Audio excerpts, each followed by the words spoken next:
Hello, everybody. My name is the English Born Idiot, and it's been a while. It's been 1.5 years since I last uploaded.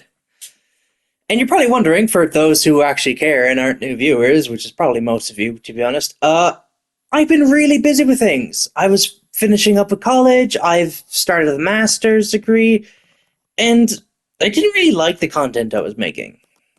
Stop me if you've heard this before, because again, like my last video that I said, oh, where have I been? Like 2 or so years ago. But again, we'll move on.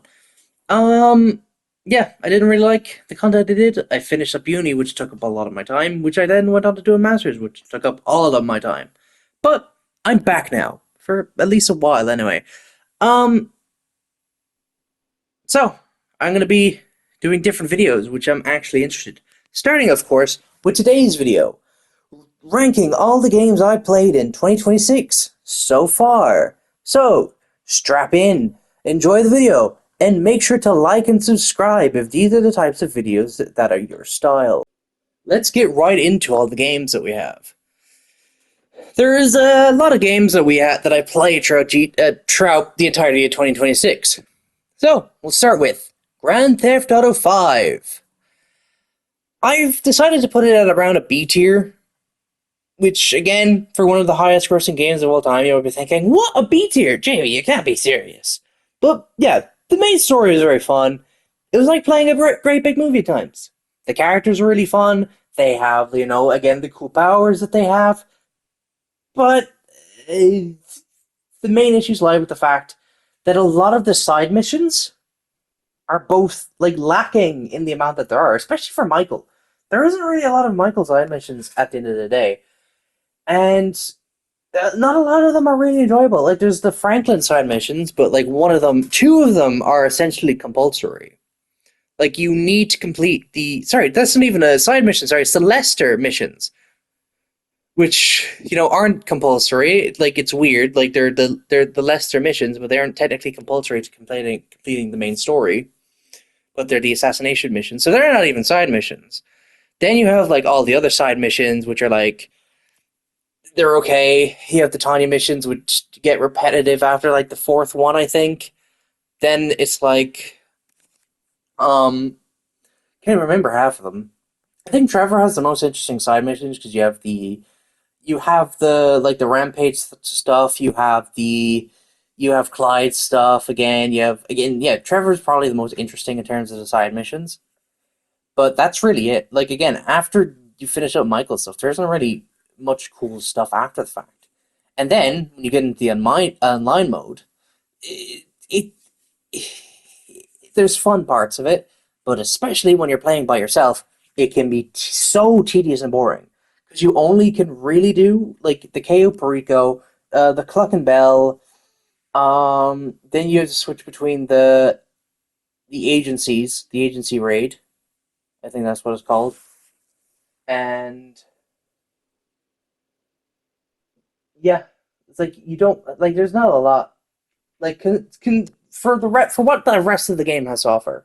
There isn't really a lot. You also have businesses as well, but a lot of the businesses do definitely prefer to have people in there because when you're selling for those businesses, it gives you two stuff, so you're not going to get everything. You're not going to be able to sell everything and make all your money back.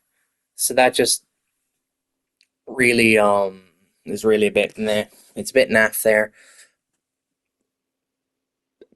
And you kind of do have to play in a public lobby because if you're playing in a private lobby for the entire time, again, it's just going to be more boring because you're just driving up and down. You're just driving up and down. There's nothing you can interact. There's nothing at least when you're playing with in a public lobby for a good bit. There's aspects of the story where you're okay, yeah, you're engaged, you're engaging a lot more with people in the world. So it makes the world feel more full, at least in my opinion. And yeah. However, you also do have to deal with a lot of GTA 5 player base, where a lot of them are bulls to the proverbial cape when you do anything. So they see you doing anything, and they just start running at you and try to ruin that. But again, there is overall a fun experience, but it's not really one I want to sink a lot of my time into. Going into the second game I have, it's Infamous Second Son. It's a C tier game. I'm going to be completely honest. There's a lot of fun elements to this game. The power system, I think, is really cool. And it appears to be, it does seem like there's tried to be a niche where each of the players' powers you can go to. But when you're playing through like the hero bit, like Neon is far the best power you can get because again, it's the easiest way to get like good karma, and it does seem to be the best way for getting bad karma as well. Well, they're all easy for getting bad karma when you're just trying to like kill them all, but like it's so easy when that. Plus, you have like unlimited super speed after a certain point. Like it's piss easy. Um, there was a lot of things I wished went differently with the game. With, for example, with Fetch and Eugene, you play their missions, and that's kind of it for them. You then deal with Hank again. Reggie dies. You deal with Hank for a third time, and you decide to either kill him or let him go. And you got to deal with Augustine then.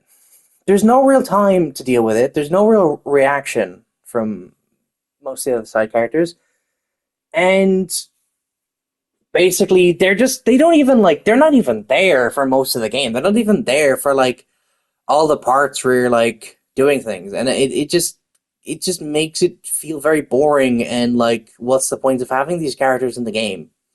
Like, again, they didn't even want to get to the DLC stuff. It's like, again, it's like they're completely gone. Like, no matter what side you pick, either the hero or the infamous side, it's like they don't exist basically. So it's like, what's the point, really?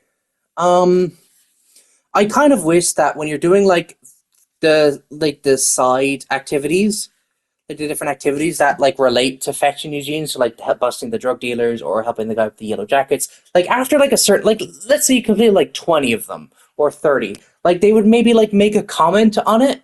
They'd be like, "Oh yeah, I see you're doing this," or if you're doing the infamous side, maybe but like if you kill a lot of activists, then like again Fetch or Eugene be like, "Oh, you've been doing this a lot," but no, again, it's just that after you've completed their missions, and especially after you finish the main story, they're gone. They might as well not be in the game at all. And it's like they could have done so much more with that. So but I still think there's overall decently fun. So I put it in C tier for that. Helldivers 2, A tier. It's the first game I have definitively in A tier. It is a super fun game. It was quite cheap when I got it. It was around €40 when I got it, which for like a game nowadays is decent priced, and I think it's 100% worth it. Obviously, for the PC version, it got super optimized, so it's like very like it's not costly on your storage at all. Um, it's so each enemy has has a nice niche to do it. Like each enemy is so different in the way they interact with you. So it's like you have to bring different loadouts for the enemies. So again, that just makes it more replayable. And then each enemy has a sub faction or like a special unit that you have to again that just changes up the way you play because you can't just play up. You have to use different loadouts, different stratagems, different weapons, and obviously new stuff comes out that changes stuff as well.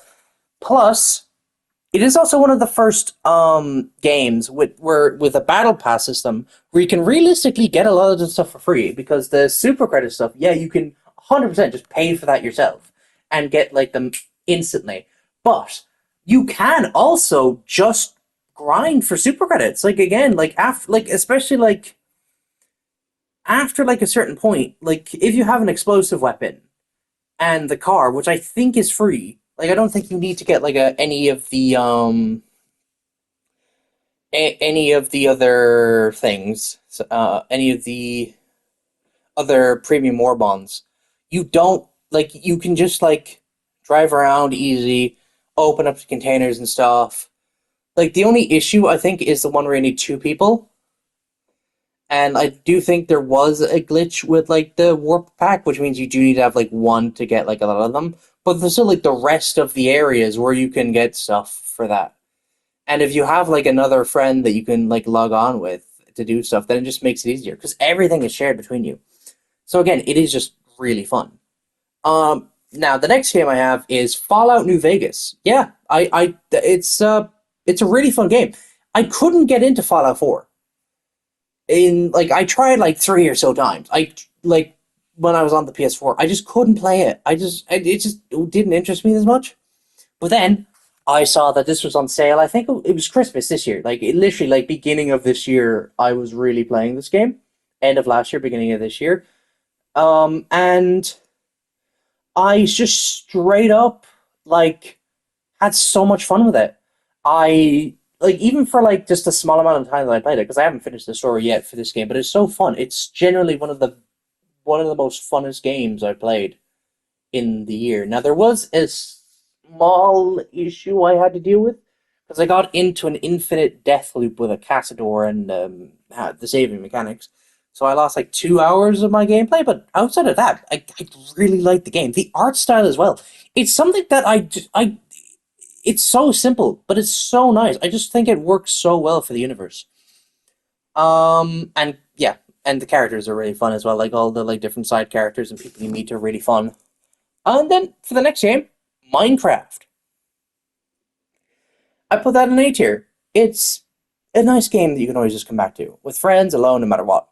You can just again, you go onto it. You'll probably have a nice time. Plus, again, there are tons of mods to mess around with if you're in like even with Bedrock now, you do have to pay money for that, which I think is bullshit.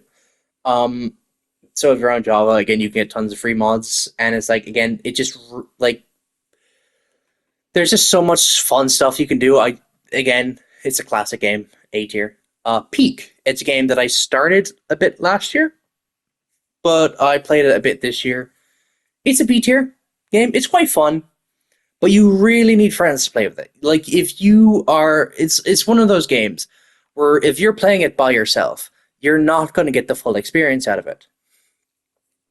Um, then there's you also just need to put a lot of time into it as well because it takes a while to get like all the way there.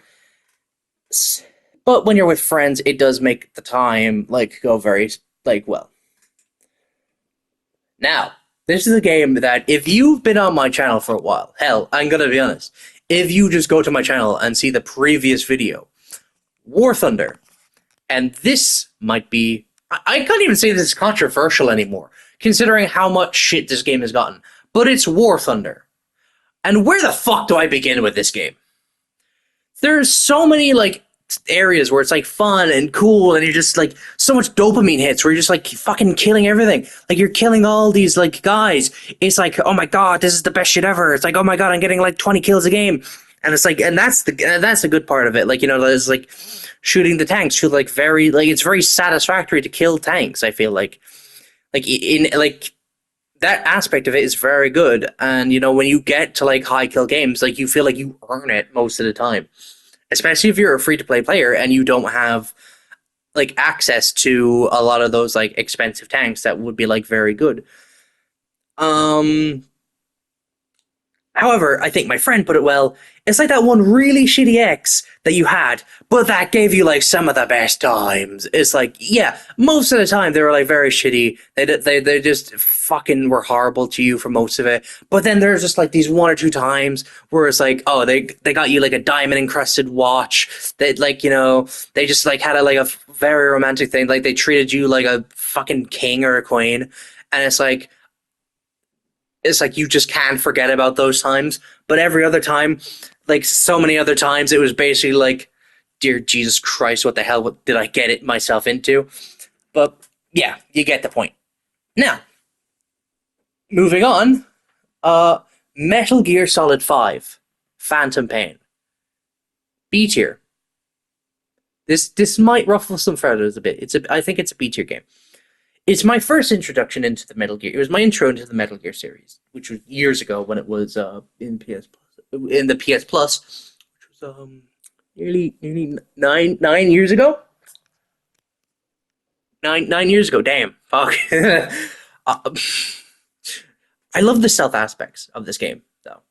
I love how you can go nearly non-lethal for most missions, though apparently that is an aspect of most of these games. Hell, look at Nurbit's video on it, specifically the one where he completed the entire Metal Gear saga before the end died, and yeah, and that was really cool. That was really nice. Um, However, there is some tedium early on from where I am. which is partially I don't mind at the moment, which is why it's still like in B tier. It's still like a very good game in my opinion. Um, but I have heard there are some repeating missions near the end, so it might go up and down depending on my opinions when I redo this at the end of the year. Because again, it's like end of I'm recording this on the 28th of June, so we're about like just over halfway through the year. So I'm gonna do this again, hopefully around December time, and I'm gonna like some of these might change, and I'm gonna have more games hopefully done by then. So yeah. Now I'm gonna go into a bit of an interlude at the moment, and it's that the previous games, whenever I played them, they were just these are just like parts of the game, like just one part of the game I played. Like even though they're part of series, I've only played like that singular game this year. So, for example, Fallout New Vegas, Helldivers 2, Metal Gear Solid 5, Infamous Second Son, GTA 5, they're all like uh, other entries. They're all like later entries into a game franchise and series. But going into the next section, we have games that I played. They're games where I started. It's like the first game in the franchise, and then I moved throughout the franchise, or it's just games where I played multiple in the franchise of this year, and some of them are going to be surprising. I feel like, especially when you just like again, my game, like the way I play games is very like my game, my the games I like are very like weird. Again, I don't really have like a set style of games that I like that I just absolutely enjoy over one or the other. So yeah, we'll go into that now. Starting off with a banger, we have Pokemon Black 1 from the Nintendo DS version. It is an S tier. Yes, one of the few S tiers that are going to be on this list. It is probably my favorite game of all time. I love the Unova Pokédex. It is some of my favorite Pokemon of all time. The entire Sandile line. If you know me personally, you know how much I love that little fucker. I love Sandile. I love Krokorok. I love Krookodile. I love all of them. They are my goats. They are the goats. I like Emboar. Yes, I like Emboar. I think he's a really good Pokemon. I think he's really underrated. I think his design's cool. I think his his movesets are alright. But again, I just love his attack. I do like fire types. And that goes into my next favorite, Reshiram. My favorite legendary. I think he's so well designed. He looks so majestic. It's so good. And I think it has the best story of Black and White. I think it's the best that Pokemon has, and has from then, like again, the best then and the best now.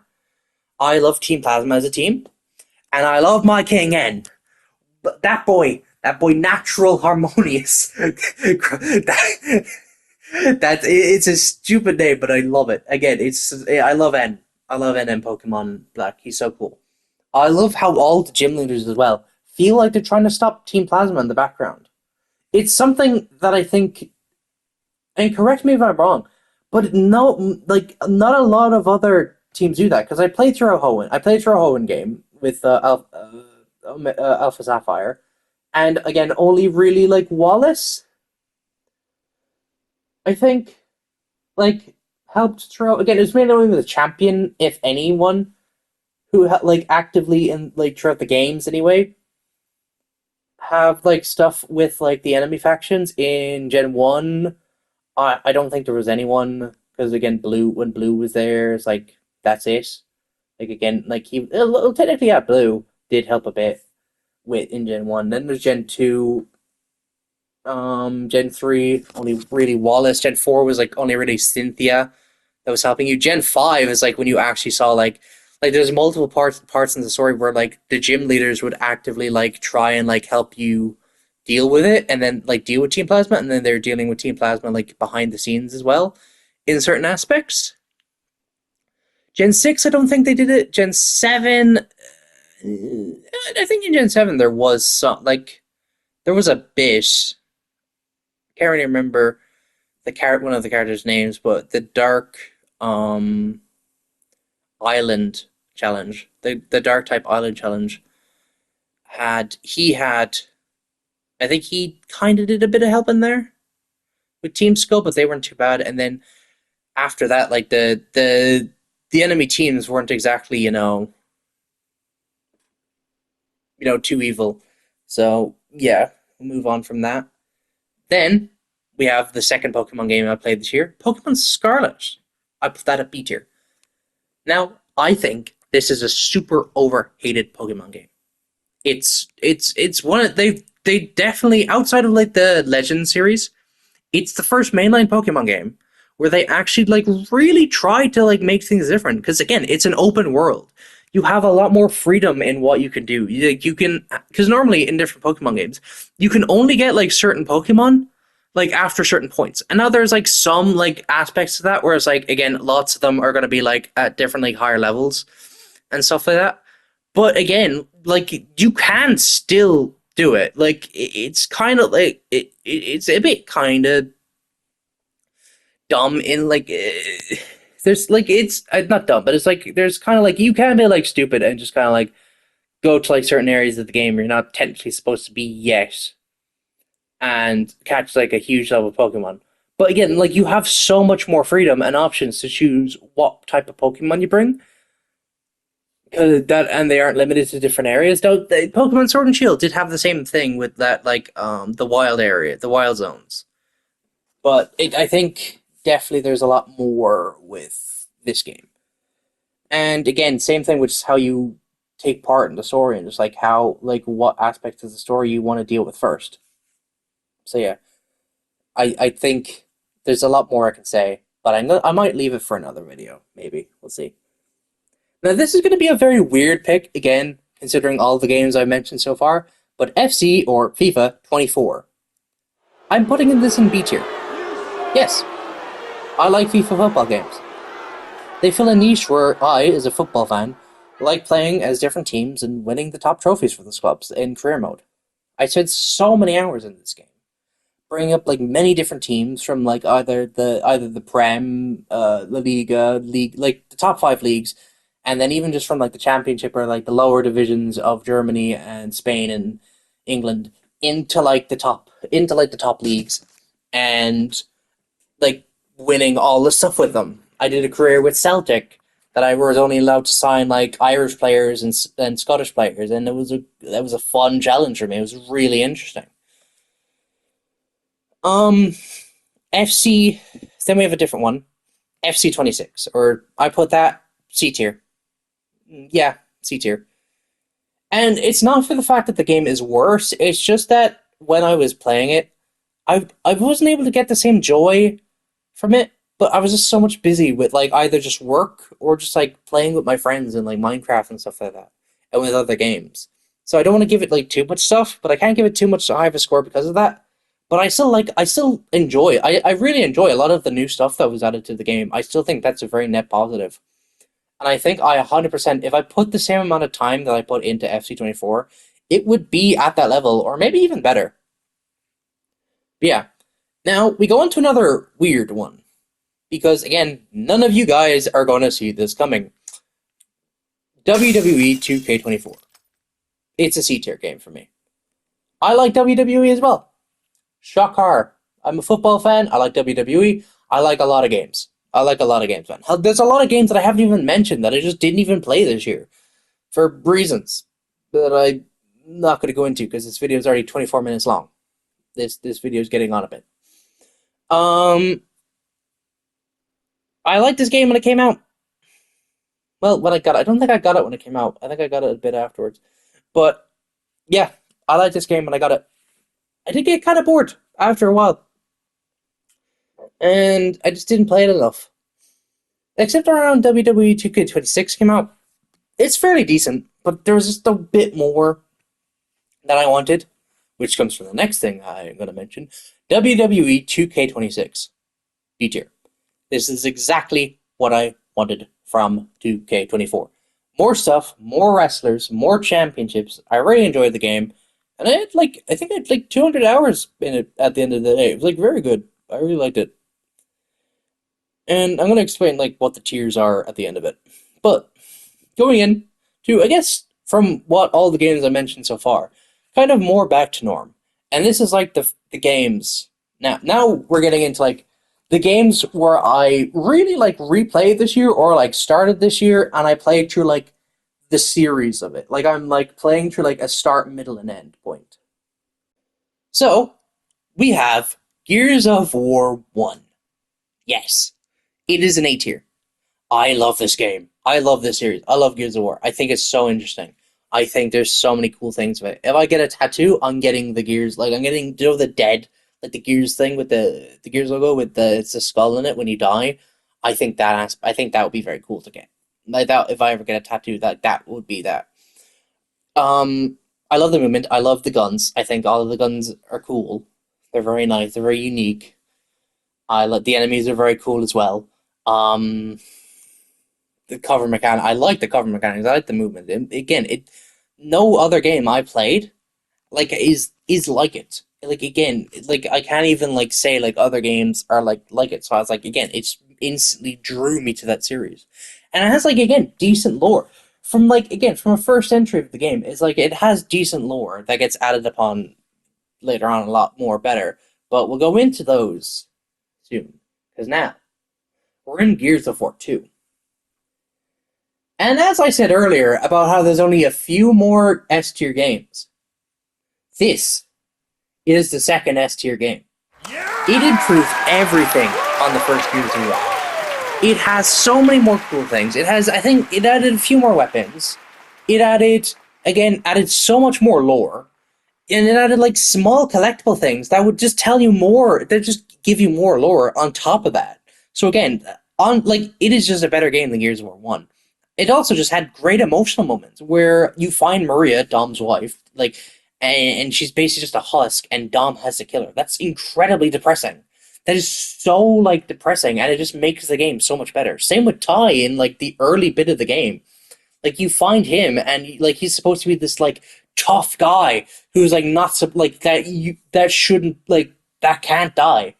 Like this rock of like the of Sarah. He's essentially like this rock of the cog that you like that like he's gonna like he will be the last few people like alive when this war is over, and he's dead because of how like he kills himself because of how much the the locust tortured him, and it's just genuinely like fuck.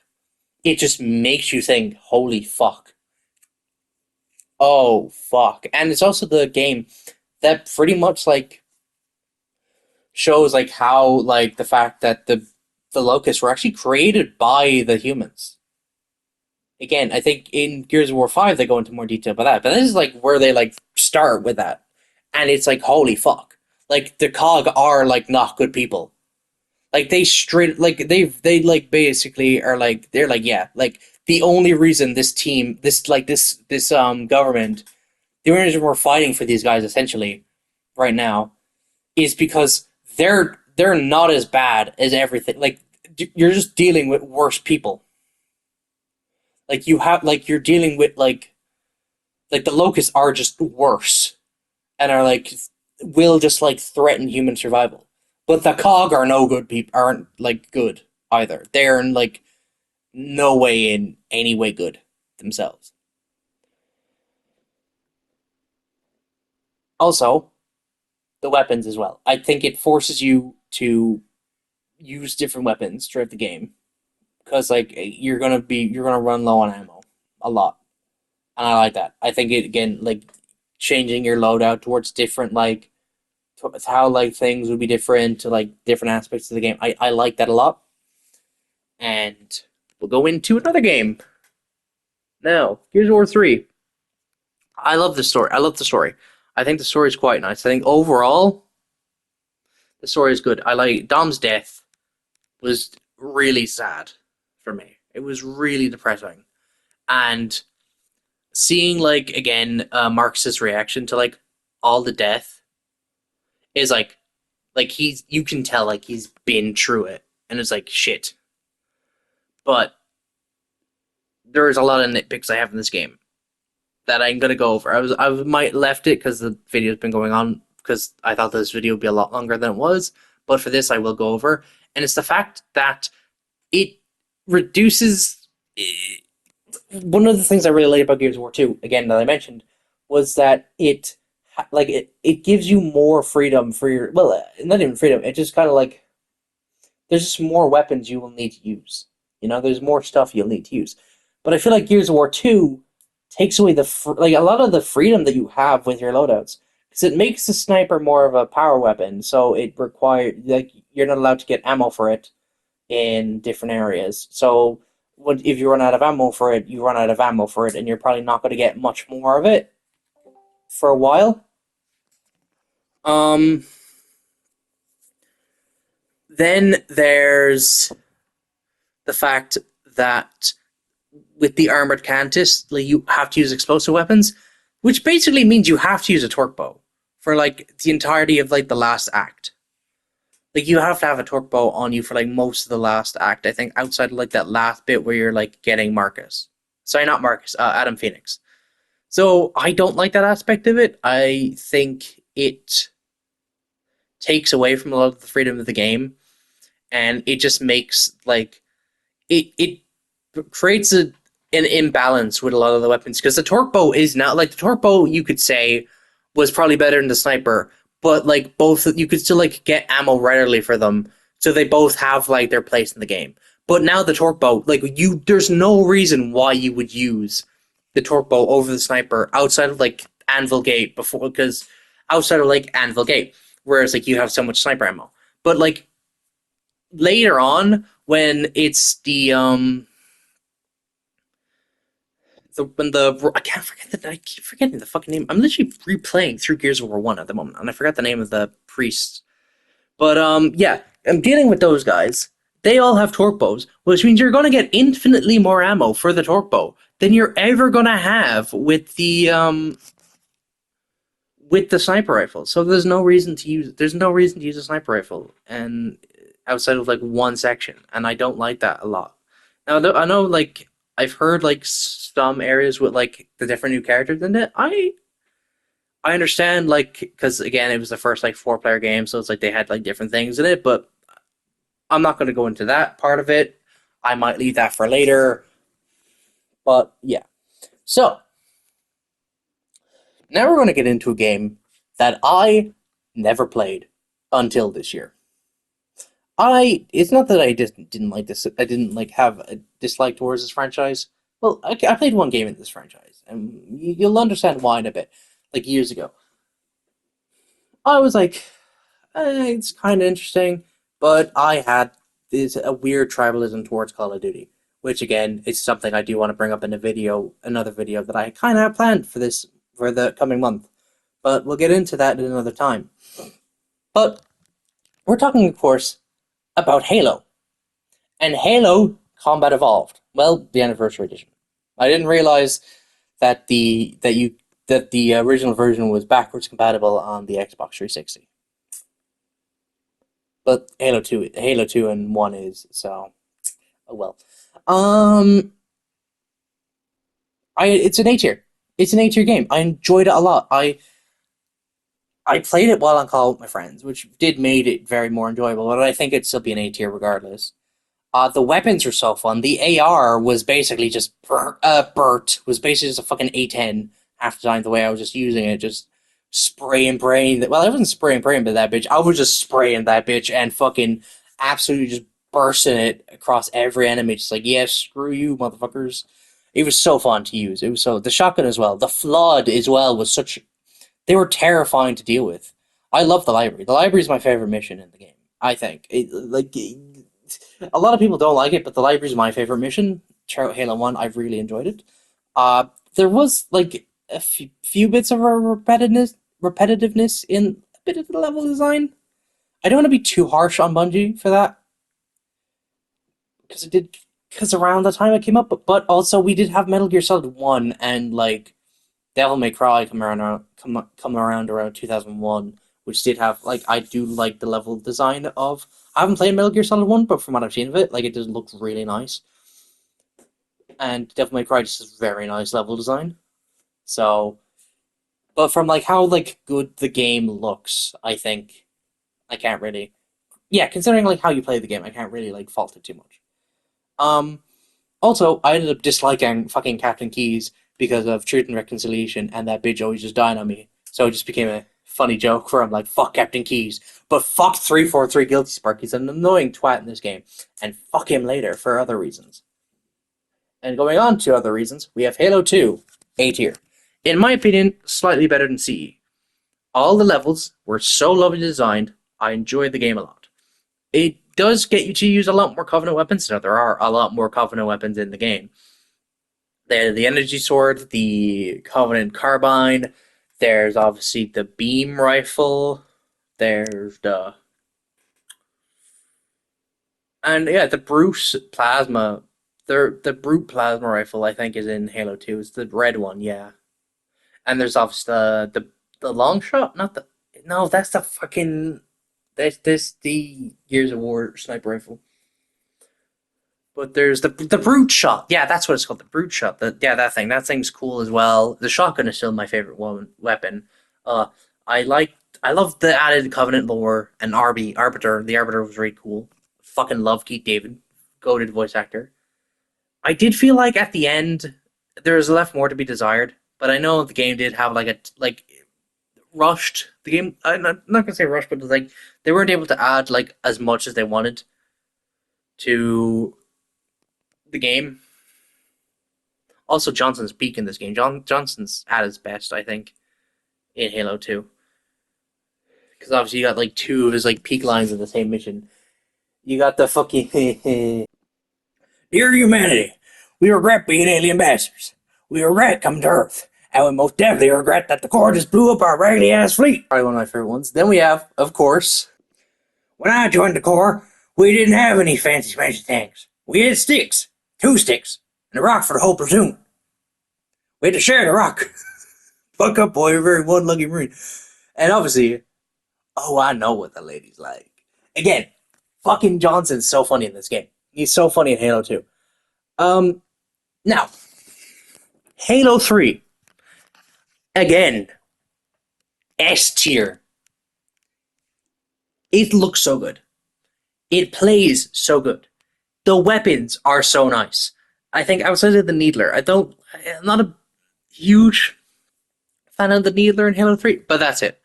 I think all the guns are cool. I like Arby's cool. I know he's like a second character in this game instead of like a first character, but I like how he's like around a lot. I like the new vehicles as well. Yes, the vehicles. I like the scarab facing the scarab multiple times is cool, and the different ways you can deal with it is cool. There's so many good emotional moments. End up liking Miranda Keys because I thought like, oh yeah, like I ended up hating Keys, so I was like, fuck you, your father's a dickhead in Halo 2. But then like in Halo 3, I was like, you earn my respect. Fuck that fucking glowing ball of shite 343 Guilty Spark for what he did to Johnson. That that bitch. I was like, he's an annoying prick, but like outside of that, nothing really to do with it. Also, I love the Spiker. The Spiker was one of my favorite weapons. It's top 3 for me. I think AR, shotgun, and Spiker for guns in Halo. I couldn't deal with it. I couldn't dual wield it. Not that the game didn't let me. It's just that I just physically couldn't because of how fucking sick the game was. From how sick it was. So I just couldn't like dual wield it. The thing was so yeah. S tier game. Perfect. Again, it made me cry multiple times. But fucking Johnson's dead. Miranda Keys' death. I was like, shit, fuck. And then obviously the end with like Master Chief and Cortana. I was like, damn, shit, Brian, shit, man. That like I love the game. It's my favorite Halo game. Now, that is it for the games that I played in 2026, or at least like have completed like a decent amount of, because I know I haven't finished um Gears of War, not Gears of War, Metal Gear Solid 5. I haven't finished that game. So but I've done I have a lot of hours into that game. There are some games that I've yet to start, or that I would like to finish that I've like have started a bit, but I haven't done a lot. And that is Devil May Cry 1, which I've completed a decent amount. Not like nowhere near half of it. I don't think I'm halfway done yet. But like have like I've completed a decent chunk of the game. Devil May Cry 2, 3, and 4. I have all those games. I have the HD collection and I have Devil May Cry 4. I also started Halo ODST. I'm enjoying it. I think it's quite fun. Halo Reach, which is the Halo game I've played years ago, and Halo Wars. I don't know if I'm going to complete Halo Wars this year. Because, again, I feel like there's a lot to, like, again, it's a very different game, so I'm not sure if I'll be able to complete it. Now, if I'm able to do that, there's one more game. There's at least one more game. I do want to do more Metal Gear games. And I say Metal Gear, and not Metal Gear Solid. Because the game I want to play is Metal Gear Rising Revengeance with Raiden. Now, I do also want to play like 3, especially. I do want to play like the older games. I want to play 3 and 4, definitely. Those are the games I do want to play a lot of.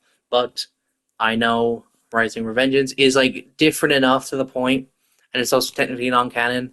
So I do think I can enjoy it like outside of like the Metal Gear franchise. So we'll go into that.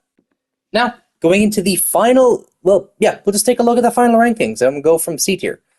Now, from C and B tier, they're the only games where I like have it like properly ranked. So we have Infamous Second Son at the bottom. Again, it's a game I enjoyed, but there's like a lot of things with it that I think were better. War Thunder, mainly because it has higher highs. It has the lowest of lows, but it has higher highs than Infamous Second Son. So C tier, which is good games. Again, I don't have a game that's bad. I don't play games that I just don't like or don't like. I'm not interested in playing. So every game that I have is like good. So C tier is good game, but like again, could be a lot better. 2K24, yeah, good game. Could be a lot better. B tier is very good games, or like fairly good games. Yeah, no, but yeah, B tier is very good games. Like your 7 out of 10s, like high, like yeah, like mid 7 out of 10s, 8 out of 10s, around then. Like or like low like 8 out of 10s, like 8.1s, 8.2s. So we have FC26, Peak, WWE 2K26. FC24, Pokemon Scarlet, GTA 5, and Metal Gear Solid 5.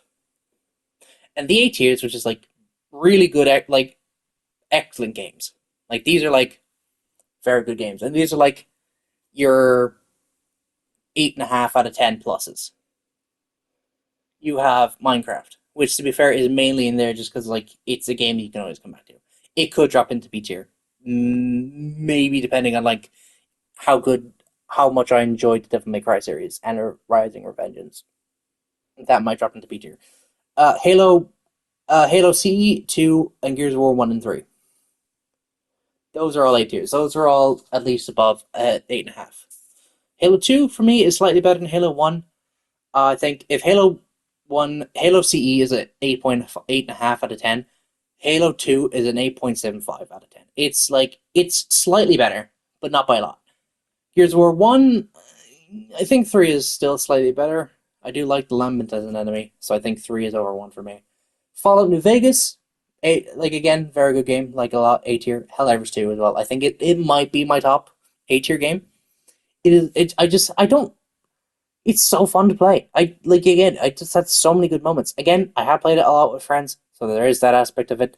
But I do think, again, for what you're paying for it, and for when it came out, with the rest, like comparing like the rest of gaming around that time, yeah, A tier, and of course S tier. And this is I'm gonna believe this order. Like, there's only one game that's like dead on first place, and that's obvious. But the other two I'm leaving in there because there's a bit of like it's quite funny a bit, and that's Halo 3, Gears of War 2, and then Pokemon Black is my first game. And the reason why I'm leaving it because it's a bit funny is that Pokemon Black is the first like Pokemon Black game. and because there's Pokemon Black 2. Then there's Gears of War 2, which is the second Gears of War game, and then you have Halo 3, which is the third Halo game. So I always found that like funny that it's like, oh, you have in the like 1, 2, and 3 is like the first game for that like universe or like that world. The second game is this my second favorite game is like the second like this like number 2 is like the second game from the franchise, and then number 3 is like the third game from that franchise. But I think Gears of War 2 and Halo 3 like they could like interchange between each other. Like they could like one could go second and one could go third. Like they're both like very good games, I think. But I think Gears of War 2 like again for me slightly beats it out. I might have to replay Gears of War 2. Um I played it like this again. I played it like last month, but yeah, I played it like around like last month. But like yeah, that's really it.